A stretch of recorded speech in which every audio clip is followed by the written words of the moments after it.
Maligayang pagbabalik po dito sa CFS Summer Championship 2023 Vietnam at sa mga nanonood dyan.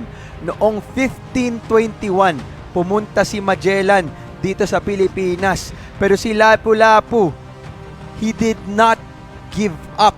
Hindi niya binigay ang kanyang laban, ang kanyang pangalan dito sa Pilipinas at linabanan niya si Magellan at pinatay niya si Magellan.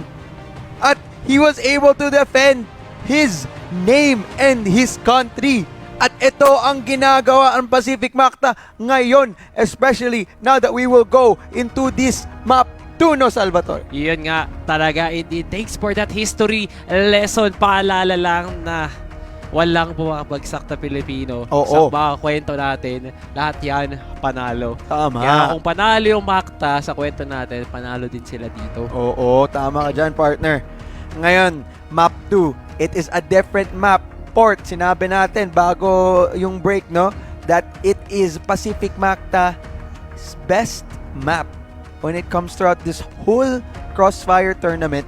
Best map nila yan. Usually, yung mga teams na kakalabanan nila, they would ban that out kasi ayaw nila ibigay yung mapa na yan to Pacific Macta. Kaya nakagulat na binigay ito ng Imperials to Pacific Macta and they had that Mexico ban. But now, for Port naman, if Goken, kung pwede din siya maging online dito para sa side ng Imperials, maganda yun. But as per the side of Pacific Macta, dapat mabuhay itong si Revenge dito sa mapang to kasi this is Sniper's Paradise. Nakita natin si Revenge kanina. He wasn't the Revenge that we all know and well of. Meron siyang clutch rounds. Talagang may contribution siya, but it's not the Revenge contribution that we are looking for. He was missing shots left and right. Kulang pa eh. Di natin inaasa di natin nakikita rather kay Revenge yung dapat siya yung nagbibigay control sa laban. And this is the perfect opportunity for him to showcase truly that he's one of the best marksmen the Philippines and the rest of the world has to offer indeed. So, with all that being said, Port is the map. And to no one's surprise, Imperial's pick Global Risk just to get that early step in this game. Global With all map number 2, can we queue in something scrapey enough para umabot ng map number 3 or will the Brazilian representatives put a nail to the coffin that is Pacific Macta? Hindi yan. Hindi. Laban Pilipinas, hindi namatay si Jose Rizal para lang matalo ang Pacific Macta. Tama. Doon sa Luneta, hindi siya nagpakamatay. Here it is. Papasok na po tayo dito sa main event po natin, Map 2. It is going to be Port Pacific Macta versus Imperial. Will Pacific Macta come back? Alam mo lang, laban Pilipinas. Uy, na-flashan Justin. Si Justin na-flashan. Akala ko ako yung na-flash. Buong stream na-flashan. Oo nga eh. Na-flash yung buong stream eh. Piling ko din sa ibang stream na-flash din sila pero si Justin. Kasi sinasabi nila si Justin, siya yung light at the end of the tunnel for Pacific Macta. Siya yung gumawa ng ilaw sa kaibihang tunnel eh. Oo eh. Yun eh. And speaking of Justin, nung last map, siya yung pinaka matindi na player para sa side ng Pacific Macta. Napaka-impactful na mga ginagawa niya. Napakaliit. Kahit hindi mo makita yung kills niya mismo, it was still very impactful, especially yung mga wall banks na nakuha niya. Kung pwede niya gawin yan dito sa mapang Port, there are less angles to have wall bank, but if Justin can still wake up just like he did last time, then Pacific Macta will have a tremendous chance. Pero Imperial, they have Goken. At sa totoo lang, if he's still awake dito sa map 2 na to at kung may libre siyang space to just, alam mo yun, para maglaro, then Pacific Macta might have a really difficult time. So Revenge needs to show up. MBA is doing great. Justin is really on it right now. Aldrin, tama lang naman yung ginagawa niya. Siya yung bodyguard para sa side ni Revenge, no? And that's his recent role that he's been put to. And ZYK, when it comes to those one-on-one situations, kailangan din niya bumukas at mukhang papasok na dito tayo sa map 1, no? Nakita natin yung mga fist bumps, usually sign na yun, no? Tara guys, let's go. It's time. Activate Ultra Instinct by Pacific Macta. Gear 5. Lahat ng mga kilala nating Pilipino dyan, ilabas nyo na yung natitirang energy nyo para makagawa ng Spirit Bomb to Pacific Macta. Oo.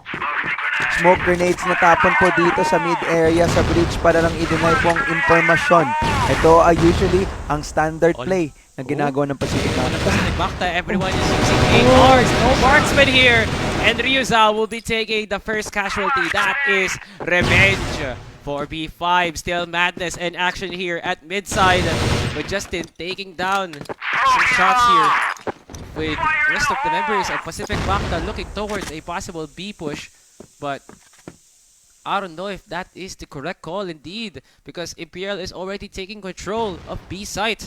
Sa mid push. At ang gustong gawin dito ng Pacific Macta, or is it a slow A peak na gusto nang gawin dito? Contact play dito sa A. The smoke grenade matatapon nga po dito sa connector side, and it will trigger this entry for si Goken.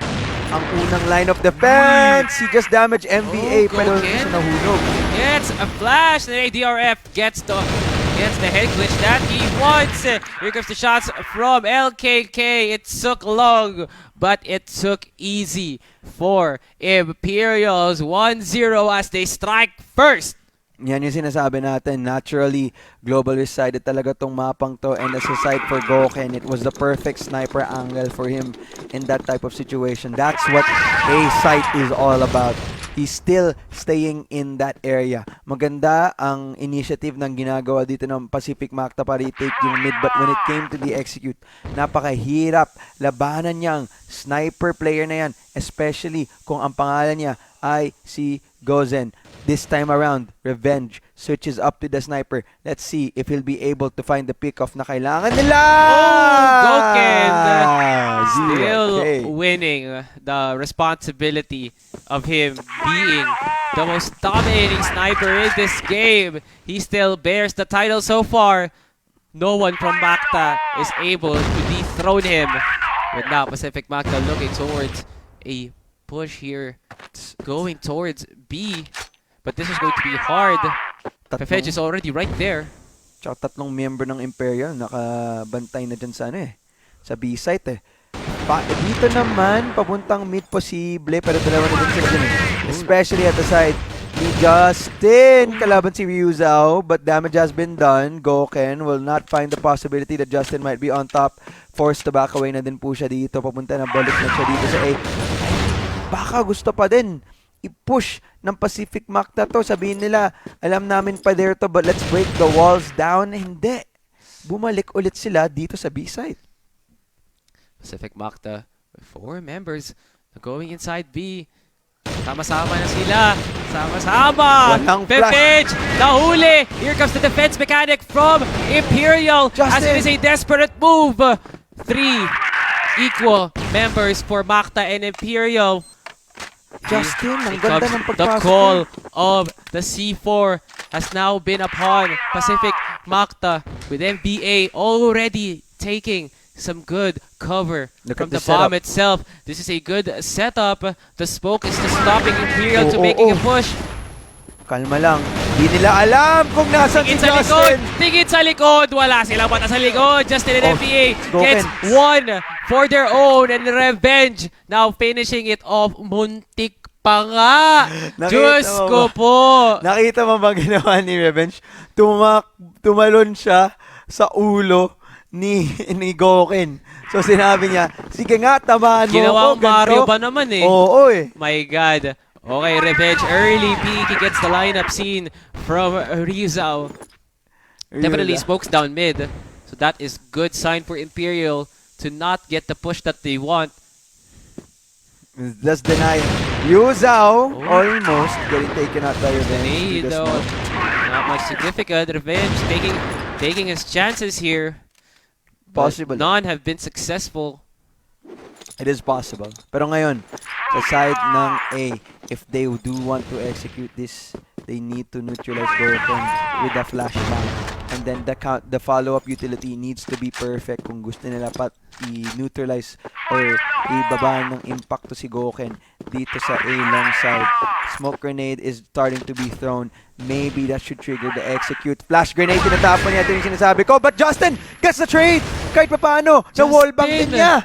Wallbang kills after wallbang kills. Justin gets another one, and Aldrin will be getting a kill of his own. It's now 2v1 for Imperial after them turning it around. Ridiculous balls by Imperial. LKK low win ball. NBA gets caught by the line of fire by Fefej. All she wrote for Macta as Imperial will be taking a 2-1 after that close but no cigar round for the Brazilian representatives. Yung team of Imperial, maganda yung ginawa nilang follow-up defense. It was the first line of defense ay nahulog. The fact that Goken was able to find for one was not good enough, but because Justin was able to get the follow-up pick up. But yung rest back, nandyan na yung supporta ni Goken. Papunta na dyan. And once Macta was into sight, Imperial's timing was absolutely perfect para sa kanila. Si LKK nakahanap pa siya ng 2 pitas doon sa depensa na yun. And that just absolutely shut down Pacific Macta. Left MVA to do all the hard work. 1v2 situation na lang yun. And unfortunately, mahirap talaga siya in a 1v2. And he could not be able to pull it off. Nakita natin dito, Revenge, na malapit sa mid. Naghanap na naman ng isang pitas dito. Pero wala siyang nakuha. Rotating, dito naman ang Pacific Macta. They do want to go B. Ano naman ang sagot nila dito sa B site play? Mahirap tong pasukan. 3 member ng Imperial ay nag-hold dito. It was successful dati for Pacific Macta. But it doesn't seem like that's the case, no? Ayaw nila to i-risk out. Again, sniper battle dito sa mid. But it's just all shots in the dark. Nothing really happening just yet. Granada, tinatapon utilities. Counter utilities are also being thrown. And it looks like it is the B hit. Nakaramdam na si Imperials dito as a pushing Pacific Macta will be signaling them to get the reinforcement that they want. But Fefej will be relying on his independence just to defend this single bomb site. Here comes the wall bag. It actually hits Aldrin. Miraculously, Justin is still blinded. Here comes the rain of utils from Pacific Macta. Here comes the Armada. The shots are hitting from Imperial. Justin. Damn, your utilities. Imperial shots are hitting. Oh my! The Brazilians have scored a goal against Macta in that rain of parade by Macta. Magmaganda yung idea ng Pacific Macta dyan. Gumawa sila ng on-time pressure dyan sa mid. Made the push. Looks like it was possible all the way to 8. Left only 2 people as opposed to the 3 people setup na ginagawa ng Imperial dun sa B side. But it was not enough. The fact that they were able to hide dun sa ilalim, no? And Pacific Macta could not be able to find them. Just gave enough time for the rotation. The flank galing sa side ng Imperial. And by the time they got into sight, it was too late. The time that they even tried to kill yung 2 ng tao na nakatago din sa site, it was already too late kasi nasa likod mo na ang ibang members ng Imperial. And they sent all 5 members to go B. Napaka ganda ng ginawa ng Imperial dun sa round na yun. Pero that is also a part of the nature of the map, no? Talagang global risk sided all because of that type of situation like that. It's easily flankable. If it's easy to delay yung push kung ano mang gagawin ng blacklist side. And that just gives enough time for any kind of support to pull through for the side of the global risk side. So now, it's back to the mid play. Isa pa, ulit. This time, it is a full commit. ADRF gets the flank that he wants. Imperial is waiting the scoreboard once again, mga kaibigan. Macta has gone dry by Imperial's marksman shooting. Holy moly. 4v1. Revenge. Bumawi. Ang tanong, makakayanan niya nga ba ang tigas ng Imperial dito? He misses the shot once again. Sliver of a pixel with Goken finishing it off. Now Imperial takes the largest lead so far.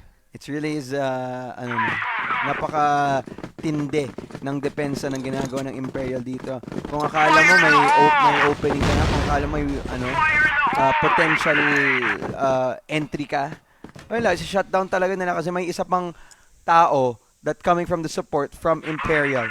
Maybe Pacific Macta, pwede sila kumuha ng pivot para i-cut yung rotation sa big side area, pero mahirap pa din. Goken nakatambay dito sa taas ng A, bumaba na din, but then may equalize it. Hindi, kasi tuloy-tuloy na din ang buhos ng ginawa ng Imperial dito. Revenge, anong magagawa mo? Granada, tinatapon sa'yo, nakahanap ka ng isa against Goken. 1v4 pa din ang sitwasyon na to. Revenge does not find another one doon at mahuhulog na din siya 1-5. Nako, Salvatore. Nako. Medyo bad boy ang ating mga tropa from Brazil. Imperial stopping Pacific Macta from absolutely making a momentum. Nothing is connecting. Pacific Macta is all but hopeless right now. It's Goken again! Once again gets the shot No! before it gets flashed and gets a double before dying on the hands of ZYK. Finally, tumigil din yung parada dito ni Goken. Pero hindi pa tapos ang piyesta dito kasi meron pang 4 na sumasalubong sa Pacific Macta. Not a bad idea. Oh, markers in. He knows ADRM is right there. Hindi to masamang gawain ng Macta. The fact na shutdown na si Goken dun sa A, kahit dalawang nahulog nila, is still pretty big para sa side ng blacklist side. Now they have more room to work with. Tingnan mo, mas spread out naman yung Imperial. They don't just leave one person A and stack B.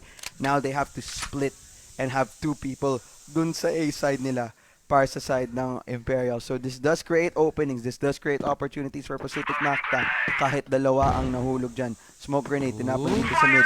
And it looks like Macta, sinasabi nila, let's do a mid hit. But are they ready? NBA, check your corners. Yuzao. Check your right end as Rizal gets a double, gets a triple.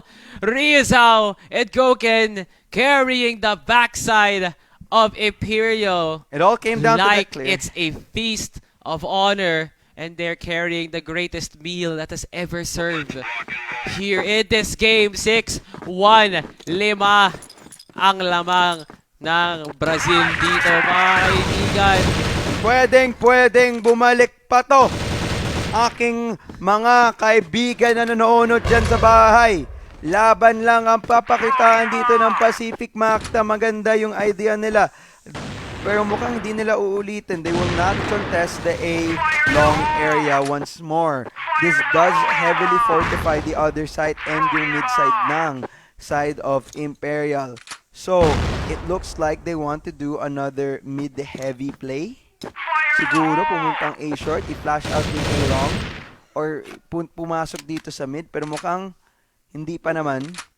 Hanap lang ng onting pitas. Tamang pitas lang, tamang kill lang, tamang patience lang para lang makahanap dito kasi si Goken ready siya nakapwesto dito sa A-long. Flash is thrown pero hindi ata niya alam na dumaan na pala ang Pacific Macta. Pasok dito sa A-long, bukas na putong site na to kung napatay si Ryuzao, and finally there it is, pero naiwan na lang si Revenge.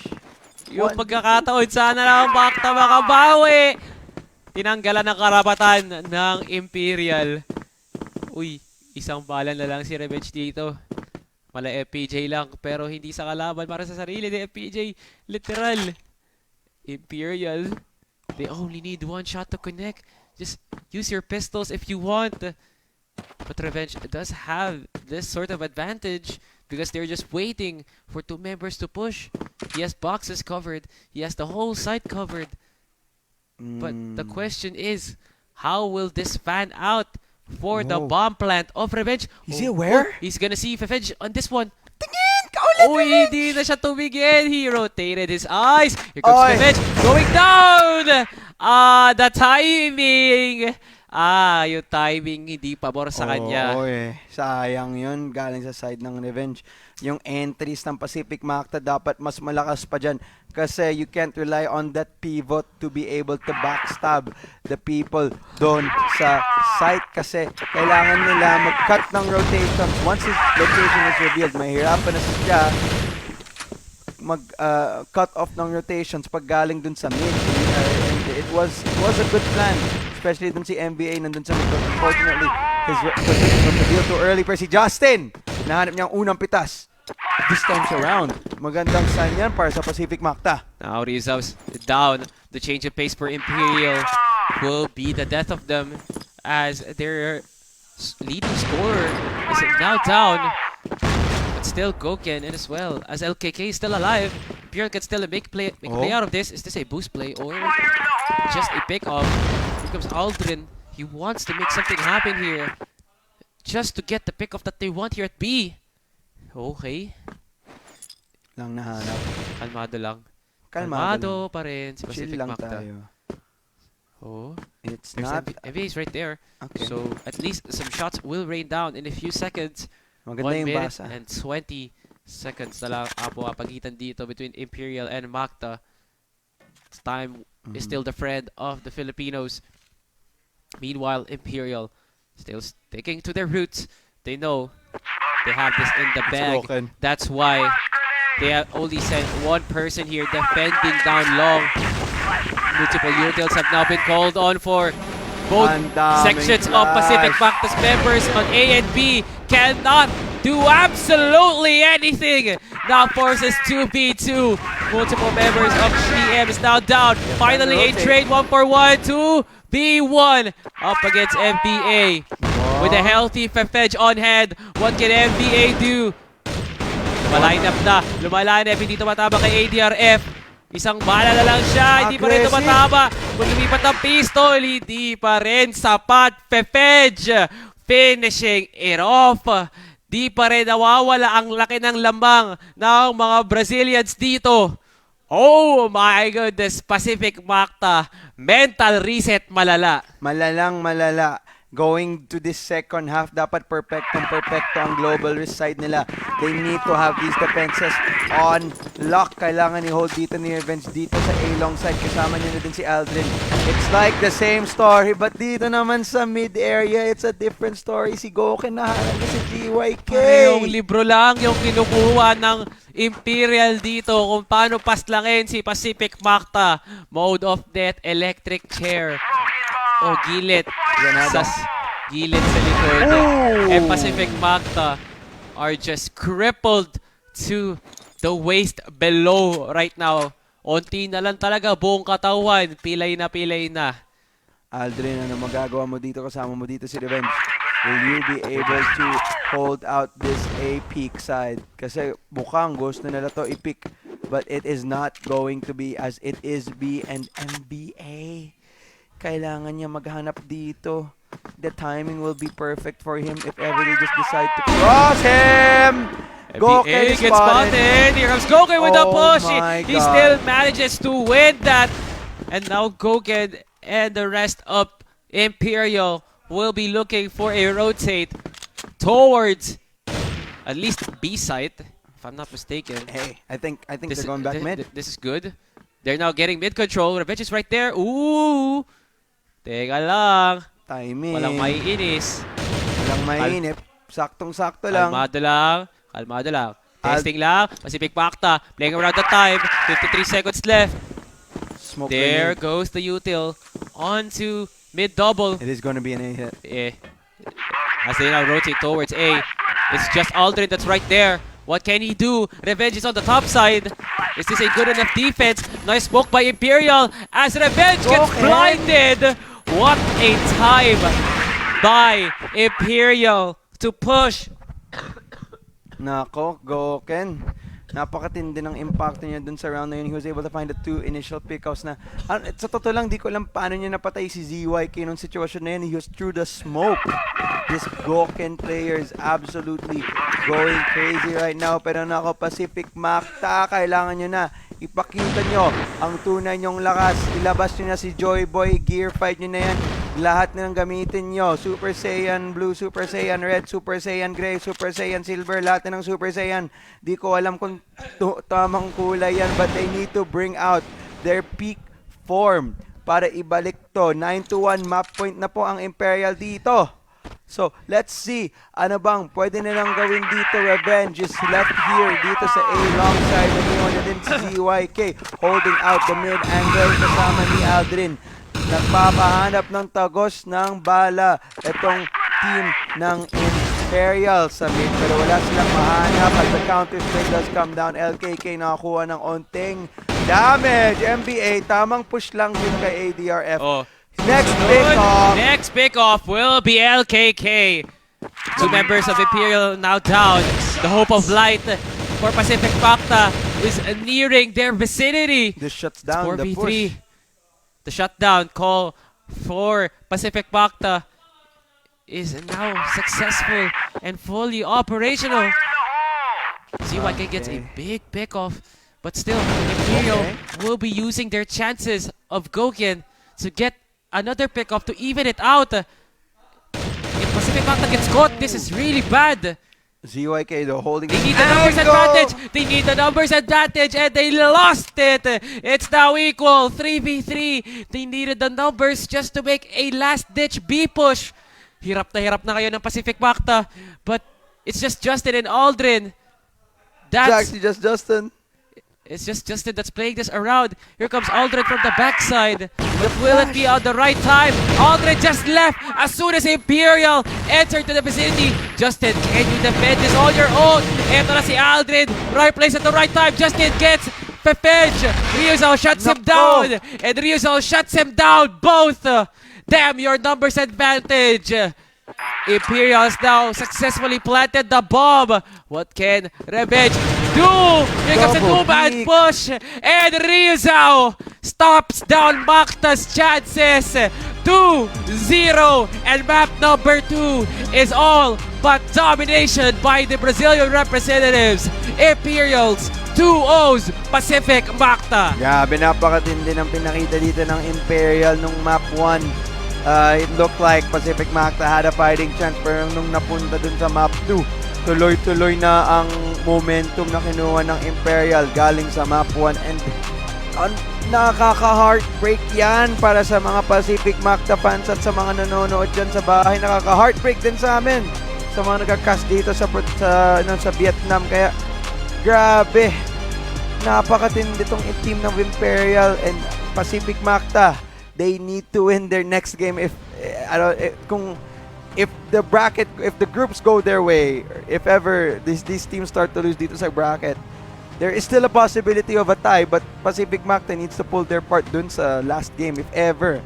But it's medyo long shot na siya sa totoo lang but it's still possible na mag-qualify pa dito ang Pacific Macta. It's a long shot though. Indeed, man. It is going to be hard just for the reason that, well, Pacific Macta is now 0-2, and that means all members of Group B should fail their game up against another just to make Macta at least a third or force a tie breaker. But with their upcoming schedule against all gamers and the rest of the members of Group B, it's safe to say that Macta will be praying the whole rosary right now just to get the miracle that they want. Just take a look at this murder of a performance by Imperial. Gokien talaga. I don't know how he gets one there. And the follow-up na ginagawa. The difference of Imperial and Pacific Macta's ability to play court is immense. Apakalaki ng gap. It wasn't even close. Hindi. It was unfortunate. A lot of the times, yung defensive setups ng Imperial, nahuhuli talaga ang Pacific Macta sa sakto. And it all was because of this man, Gokien. Yung pressure niya sa A-long alone, napakatindi My God. Ryuzal din, dun sa mid-angle, di niya binibigay kahit anong kanino The MDA had very nice tries, especially trying to cut off rotations. It was a really nice idea Pero yung execution pag galing sa side ng Pacific Macta, unfortunately, is not enough, no? And it's just a gameplay from Imperial is absolutely immensely good dito sa mapang port na to. Apparently, well, sa kakanood lang natin, it looks like it's one of their best maps too. Especially sa globalist side. Especially, well, that didn't show today. Pacific Macta did show up this game, but it is a sad day today for all the Filipinos right now rooting for the representatives. Okay lang, bawi next live. Bawi next time. Next live. In Pacific failure, Macta. there is success. Tama naman. There's always a rainbow after the rain, mga kaibigan. Tama. And that's match number 1 for today. You're still tuning in to the live Filipino broadcast of CFS Summer Championship Vietnam. It's still me, Salvatore. This is still R2G. If Yes, you sir. are liking the stream so far, please like and share the stream. Share it to your friends. It is all beneficial to the growth of the community here Tama. at Crossfire Tama. PH. Wala mo nakaalis, hindi pa yun ang laban dito, mga kaibigan. We still have match number 2 and match number 3 on the way. All of them are interesting matches. We can learn a lot from these two teams na maglalaro mamaya. It's going to be, I believe it's going to be Vasco versus Vietnamese team. I think it's going to be a rank, or did that happen another day? Basta, it's going to be there's one match here na gusto ko talagang makita, no? It's between Vietnam and another Brazilian team. So it's going to be very, very interesting. And then the ending, it's going to be Vietnam versus China. Wow. And that's going to be a fun one to watch, no? It's going to be all gamers versus Cara House, I believe, in the last match. And battle for the West, Cara House, they fell away against team of Imperials. And let's see how they'll fare up against the team of China. This is also an important matchup para sa ating Pacific Macta kasi kung natalo dito ang all gamers kahit papano, there's still a possibility that Macta will be able to secure a seed. But with Somehow. the train of thought of all gamers, their ability to play good Crossfire and just absolutely maul everybody to the wall. It's safe to say all gamers will not leave the stadium scathed. No. It will be clean as hell for the Chinese representatives. But, you know, at the end of the day, miracles do happen here. Anything can happen here at CFS Summer Championship. Tama. Anything can happen nga talaga. And let's take it back nga to the map now. Good plays all around coming from Imperial. And between you and me, Salvatore, I think pwede mo ako samahan dito. You can agree with me when I say na yung MVP dito sa, hindi lang sa mapa, sa buong series na to ay si Goken. Napakatindi ng impact He niya. was hitting ridiculous shots na Napaka-ridiculous. hindi mo alam na siguro Paano kung ba pag nasa pub siya, marereport siya eh. Kick kagad siya Oo, sa lobby. Diba? Uy, hacker, cheater, kick. Hacker, cheater. Auto-hit pa. Auto-hit. Ganun, no? Kick. Any casual would look at that as a cheating machine. But nope, that is natural skill for you on the hands of the right person. That is broken. Expected sa mga Brazilian teams. Alam talaga natin, Brazilian teams pagdating sa firepower. Built different. Napakalakas. Take a look at the set summary, and you don't have to even look at this. I know it's disgusting, but we have to look at it. Di ako titingin. It was 1 and 2, and then everything was all the way up for Imperials. Pefej scoring a whopping 4 KDA. Totoo ba yan? My God, that's how conservative of a death ratio he had. Ridiculous 4 KDA. I mean, but we talk about impact, no? And we talk about kills per round. Nakita natin it's between Ryuzao and Goken. And I feel like that matters more than when you do with your KD. Because if you are always good for one in these rounds, you will always be a threat. And Goken, pinapakita niya kahit anong round talaga, may impact talaga siya sa A-Long. And that just created an absolute barrier for Pacific Macta to enter any of the sites. So, with that being said, no, Goken, even though he's not the best in KD in this entire game, I still think the MVP does go to him. ATRF, it's not the fact naman na he played a lesser game, no? It's his KDA is 0.71 and 0.45. It's just more the fact na the other members ng Imperial ay nagising na din. So, for the side of Imperial, that was incredible performance coming out from all the members of their team, and it's actually Ryu Wow, Zhao. it's actually Ryu Zhao. Well, honestly, it's also a good pick for the MVP, Tama. scoring a 2 KDA Sabi for mo nga. Team Imperials. And with all that, him and Kokin was just tearing off Tearing. Pacific Macta. Damn. Made a murder scene. The chalk Grabe. was outlined sa loob ng port, and Tama. all of it were bodies of Pacific Macta. Kung tutusin mo, yung wall na ginawa sa A ay dahil kay Gokin. Pero sa mid-side din may pader. And that was because of Ryu Zhao. He just absolutely did not allow Pacific Macta para i-cross yung barrier na yan towards any of the sides. So a split play was very difficult to execute for the side of Pacific Macta. At dahil yan, and that's because of Ryu Zhao, no? He was very impactful. He just held it down. If ever they crossed, he found the timings. He just knew how to play mid. And hindi niya pinapayagan yung Pacific Macta dumaan dyan.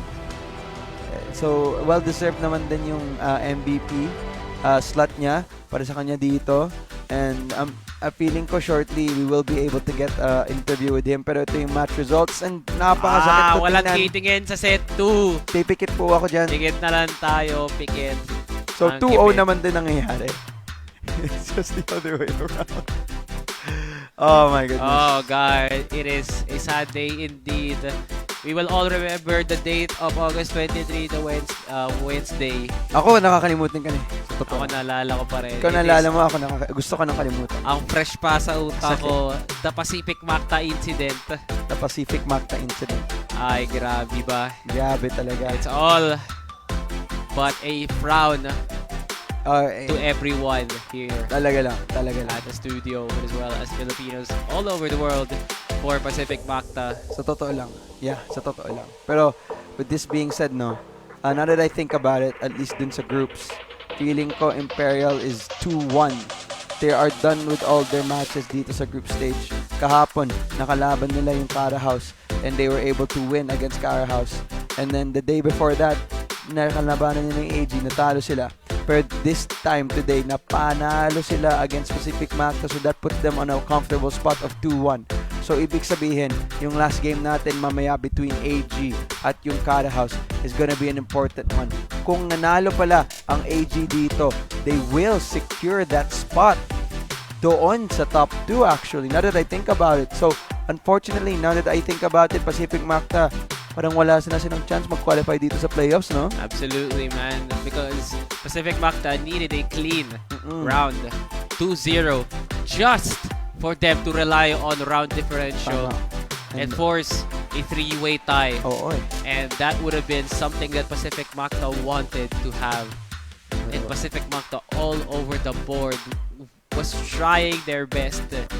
And that came to set the tone for the fall of Pacific Macta. Grabe. With that, no, it was, what's this? Ito ba, yung, ano eh, This is- win daw, Pacific Macta. Goods ako dyan. It's basically gaslighting at this point. Pero Pacific Macta secured the win, at least on a graphic perspective. But Yeah. sad to say, Imperial still won the realistic gunfight that is them winning over PM 2-0. And yesterday it was Cara House up against Imperial, where Imperial, the Brazilians, were able to sweep 2-0. But once against the Titans of Crossfire, the Chinese representatives, all AG. gamers, the former champions, the undisputed CFS champions, Gusto O2 kong- ang Imperial. Gusto kong gawin, alam mo yung Cara House na graphic. Gusto ko i-cut off yan, tapos gusto ko lang makita yung Pacific Macta win. Yun lang ang gusto ko makita. 2-0 Pacific Macta win. Yun lang ang gusto ko makita. Let's take a And look at Group A, as Maisha Gaming has now secured a 2-0, which levitates them to a secured spot already at this point. totoo lang. Unless Vasco Esports makes a huge run of their money, being able to win all of their games. Right now, Imperial on top of the board with a 2-1 score. But with that upcoming game for tomorrow by all gamers, and as well as later on, it's safe to say that they could possibly secure a 3-0 by the end of the group stage. Possibly. Sorry, Pacific Macta. That Unfortunately. is a sad graphic to Grabe, see. no? Oh my God. Sakit. Please, tingnan. tama na. Sumasobra Tama na. na kayo. I-transition nyo na yung graphic. Ayoko na ito makitang graphic na to. Pa-switch na po, direct. Direct, please. Pero, Pacific Macta. Yeah. Ay, nako. napakatindi. Yeah. Imperial, I think they have secured the spot na. Papunta dito sa playoffs and it'll all come down to AG versus AG versus Cara House. Here comes the schedule for today, ladies and gentlemen. We still have more Group A action to come as Vasco Esports and Ranking Esports will determine their place as the possible second seed of this one. And for our last game, the main event, which is the battle of the Western teams. Ano ka ba? All Tapos na nga yung main gamers. event. Ay, kakatapos lang pala ng main event. Oo. It's the battle of all gamers versus Cara House 2L. Oo nga eh. And Vasco Esports versus Ranking Esports is the next matchup. Interesting siya. It's gonna be Brazil versus Vietnam. We were able to see that happen last time. And Brazil was the one who comes on top, no? Between Imperial and Cara House. So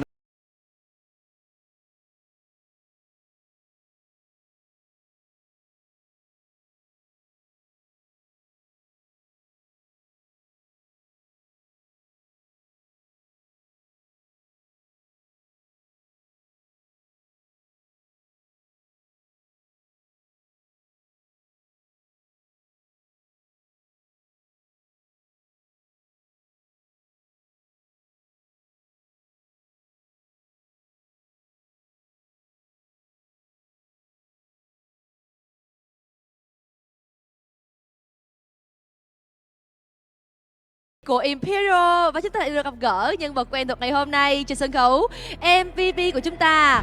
Hãy cùng chào đón Real Giao ạ. Và một lần nữa thì Real Giao ơi, đây không phải là lần đầu mà đứng ở đây và trò chuyện cùng Thu Hà ở một cái vị trí của đội chiến thắng đâu. Nhưng mà một lần nữa Real Giao có thể gửi lời chào đến với tất cả fan hâm mộ của Crossfire được không ạ? Vou dar mais uma rala para sim, para todos. Olá a todos. Vâng ạ, và dường như là lần nào khi mà nở nụ cười để mà chào đón mọi người như vậy thì ở đây cũng rất là hạnh phúc bởi vì mình đang chào với cương vị là đội chiến thắng rồi. Nhưng mà nhìn lại về trận đấu vừa rồi thì có vẻ là ở những phút đầu tiên thì mình thấy là đội của mình cũng đã bị hạ gục bởi 1/5. Cụ thể là từ phía đối thủ thì mình có nhân vật là MVA đã một lúc là hạ 5 đồng đội của mình luôn. Thì bạn cảm nhận ra sao về đối thủ của mình ngày hôm nay? O que você achou do primeiro jogo? O MGA esteve aí 1 contra 5 do vosso time e matou os 5. O que você achou daquela? Foi um round bom da parte dele, mas foi por causa de comunicação. A gente se comunicou errado. Đấy là một cái pha rất là đẹp của bạn ấy, nhưng mà đấy là do cái lỗi tức là cái lỗi mà khi mà các bạn ấy có một cái sự trao đổi, một cái thông tin sai khi mà các bạn đang bắn. À, và bạn nhận xét là đó chỉ là một chút nhầm lẫn về mặt trao đổi với đồng đội của mình mà thôi. Thế thì bây giờ ở đây á, sau khi mà mình theo dõi cả trận đấu thì cũng có rất là nhiều lời khen dành cho Imperial. Những bình luận viên cũng chia sẻ là họ đã có những chiến thắng cách biệt và hoàn toàn có cửa để đến với chung kết. Thì bạn nghĩ sao? Mình có tự tin là mình sẽ bước vào chung kết hay không ạ? Depois do jogo, tive muitos comentários que disseram que vocês podem chegar até o campeão. O que você achou sobre isso? É bom saber disso, que todos torcem pela gente, que a gente veio para ser campeão. Bạn rất là vui khi mà có những cái comment ủng hộ team và các bạn đến đây để giành chiến thắng. Dạ, thế thì Hà muốn hỏi thêm một ý nữa thôi. Đó là bạn nghĩ sao về trận đấu ngày mai của Imperial? Mình có tiếp tục giữ được phong độ hay không ạ? O que você vai, o que você acha do próximo jogo? Será que vocês vai manter na mesma forma, tudo atacado, tão nervosos todos? Tá todo mundo muito tranquilo e a gente está ansioso para poder ver quem é o nosso adversário e estamos preparados. Các bạn ấy rất là thoải mái và những trận đấu tiếp theo các bạn sẽ tiếp tục cố gắng giữ đúng cái phong độ bây giờ. Dạ, và Thu Hà cũng nhận được rất là nhiều câu hỏi ngay lúc này tại các bạn khán giả đang cùng theo dõi online trực tiếp. Thì các bạn cũng hỏi rằng là ở cái giải đấu này thì được xem là checkpoint của đội thôi. Thế thì còn đối với giải Grand Finals thì bạn có tự tin là mình cũng sẽ giữ được phong độ như vậy hay không ạ? Umas perguntas sobre no live que eles mandaram para nós que Essa aqui é só um jogo pequeno, então o próximo jogo, o Grand Final, o que você acha que se vamos também vencer o campeão? A gente vem treinando o ano todo para poder ser campeão em todos os campeonatos brasileiro ou internacional.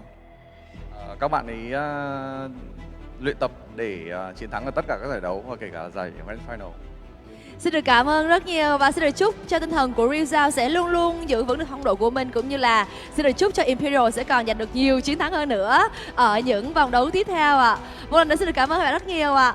Và thưa quý vị, như vậy thì mình cũng được lắng nghe phần chia sẻ từ phía Imperial. Và quý vị ơi, hãy cùng tiếp tục theo dõi. Chúng tôi sẽ quay trở lại sau ít phút nghỉ giải lao. Và tiếp theo đây sẽ là trận đấu thứ hai giữa Ranking Esports và Vasco Esports quý vị nhé. Đặc biệt quý vị nào đang theo dõi trực tiếp ở khu vực trường quay ngày hôm nay, hãy nán lại đến cuối chương trình. Còn bây giờ hãy cùng nghỉ giải lao cho ít phút. Xin cảm ơn ạ.